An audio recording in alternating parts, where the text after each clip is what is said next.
இப்போ நாங்கள் போகிறோமில்ல, தானாக வருதில்ல, தானாக கூட சொல்லுங்க பார்க்கலாம்.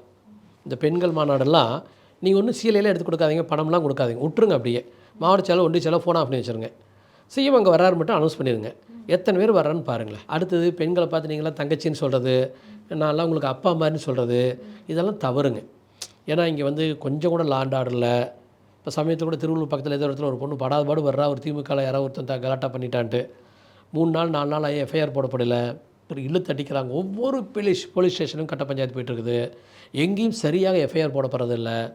கோர்ட்டில் போய் கெஞ்சறதா இருக்குது. யாரை வேணாலும் அரெஸ்ட் பண்ணி உள்ள வைக்கிறாங்க. ஆனால் தப்பு பண்ணுற இவங்களே யாரும் தொடறதில்ல. பெண்களுக்கு எந்த பாதுகாப்பும் இல்லை. தைரியமாக ஒரு பெண் ரோட்டில் நடந்து முடியுங்களா? நீங்கள் சொல்லுங்கள். ஒரு 11 மணிக்கு நீங்கள் பைக் ஓட்டிட்டு சென்னை ஒரு 4 ரவுண்டு அடிக்க முடியுமா உங்களால்? இன்றைக்கி அந்த நிலைமை தான் இங்கே இருக்கா? சென்னை இருக்கா? சென்னையில் ஆகட்டும், தமிழ்நாட்டில் ஆகட்டும், பெண்களுக்கே பாதுகாப்பு இல்லை. உங்கள் தங்கச்சிகளுக்கு பாதுகாப்பு இல்லை. உங்கள் குழந்தைகளுக்கு பாதுகாப்பு இல்லை. என்ன பண்ணிட்டு இருக்கிறீங்க? 4.5 வருஷம் என்ன பண்ணீங்க? நீங்கள் கனிமொழியை பத்திரமா வச்சுருப்பீங்கன்னா அவங்க எம்பி. மற்றவங்களாம் அது மாதிரி பண்ணுங்களேன்.